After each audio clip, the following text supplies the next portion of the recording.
एकदम सॉफ्ट आणि रसरशीत, चवीला अतिशय भन्नाट लागणारी रेसिपी आहे. पहिल्याच प्रयत्नात एकदम परफेक्ट तयार होते. नमस्कार! स्वागत आहे तुमचं आपल्या यूट्यूब चॅनल सोनाली रेसिपीजमध्ये. तर आजची खास रेसिपी आज आपण बनवणार आहे गुलाबजाम रबडी जलेबी. ही खूप युनिक रेसिपी आहे. तोंडात टाकताच विरघळणारी, खूपच टेस्टी आणि खूपच सोपी. चला तर मग या रेसिपीसाठी लागणारे संपूर्ण साहित्य व कृती पाहून घेऊ. गुलाबजाम रबडी जिलेबी बनवण्यासाठी इथे मी गुलाबजामचं प्रेमिक्स घेतलं आहे. साधारणतः 200 ग्राम प्रेमिक्स घेऊन एका भांड्यामध्ये ओतायचं आहे. सुरुवातीला प्रेमिक्स जरा हाताने मोकळं करून घ्यायचं. त्यानंतर त्यामध्ये थोडंसं दूध टाकून याचं मऊसर पीठ मळून घ्यायचं आहे.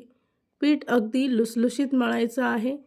त्यानंतर तयार केलेलं पीठ 10 मिनिटासाठी झाकून ठेवायचं. 10 मिनिटानंतर इथे मी चकलीचा साचा घेतला आहे. त्याच्या आतल्या बाजूला तेल लावून घ्यायचं. तयार केलेलं गुलाबजामचं पीठ त्यामध्ये टाकून अशा पद्धतीने लहान आकाराच्या चकल्या पाडून घ्यायच्या आहेत. चकल्या पाडून झाल्या की त्याचं शेवटचं टोक चांगलं चिटकवून घ्यायचं, जेणेकरून जिलेबी फ्राय करत असताना ती सुटू नये. इथे मी सर्व चकल्या पाडून घेतल्या आहे. त्यानंतर आपण या फ्राय करून घ्यायच्या. या रेसिपीसाठी लागणारे संपूर्ण साहित्य व कृती मी तुम्हाला डिस्क्रिप्शन बॉक्समध्ये दिले आहेत, तर तुम्ही तिथे जाऊन चेक करू शकता. जिलेबी फ्राय करण्यासाठी एका पॅनमध्ये तेल तापवून घेतलं आहे. तेल गरम झालं की गॅसचा फ्लेम मंद आचेवर ठेवायचा आणि 3 ते 4 मिनिटासाठी गोल्डन ब्राऊन रंग येईपर्यंत दोन्ही बाजूने जिलेबी चांगली फ्राय करून घ्यायची आहे. त्यानंतर इथे मी 1 वाटी पाणी आणि 3 वाटी साखर याचा साखरेचा पाक तयार करून घेतला आहे. तयार केलेला पाक थोडासा गरम असायला हवा. त्यानंतर फ्राय केलेली जिलेबी यामध्ये टाकून रात्रभर ठेवायची आहे किंवा 5 ते 6 तासासाठी भिजवत ठेवायची, म्हणजे साखरेचा जो पाक असेल जिलेबीच्या आतपर्यंत जाईल. इथे तुम्ही पाहू शकता की साखरेचा पाक आतपर्यंत चांगला गेला आहे, म्हणून जिलेबी चांगली सॉफ्ट झाली आहे. त्यानंतर आपण इथे रबडी बनवायची तयारी करू, किंवा तुम्ही अशीच जिलेबी खाल्ली तरीसुद्धा छान लागेल. रबडी बनवण्यासाठी एका कढईमध्ये 1 मोठी वाटी फुल फॅट क्रीम दूध घेतलं आहे. दूध गरम झालं की त्यामध्ये बदाम मिक्स टाकायचं आहे. हे पॅकेट तुम्हाला कुठल्याही ग्रोसरी शॉपमध्ये मिळेल.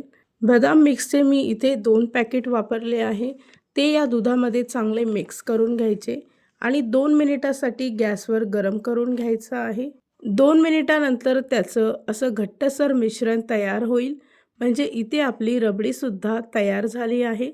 किंवा तुम्ही मागच्या व्हिडिओमध्ये दाखवल्याप्रमाणे रबडी तयार करू शकता. त्याची लिंक मी तुम्हाला डिस्क्रिप्शन बॉक्समध्ये दिली आहे, तर तुम्ही तिथे जाऊन चेक करू शकता. इथे आपली रबडी चांगली तयार झाली आहे. जिलेबीसुद्धा अगदी मऊसूर तयार झाली आहे. तयार केलेली रबडी यावर गार्निशिंग करायची आहे. त्याचबरोबर थोडासा साखरेचा पाक यावर ओतून तयार केलेली रबडी व आवडीप्रमाणे ड्रायफ्रूट टाकून तयार झाली आहे आजची खास रेसिपी.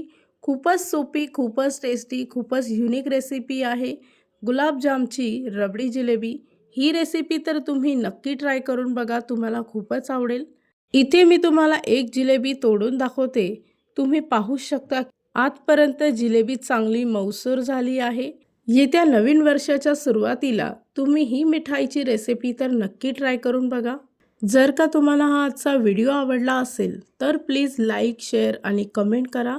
चॅनलवर नवीन असाल तर सबस्क्राईब करा. सबस्क्राईब केल्यामुळे काय होईल, जेव्हा मी रेसिपीचा नवीन व्हिडिओ अपलोड करेल तर त्याचं नोटिफिकेशन तुमच्या मोबाईलवर येईल आणि पुन्हा भेटूया आपण अशीच एक रेसिपी घेऊन.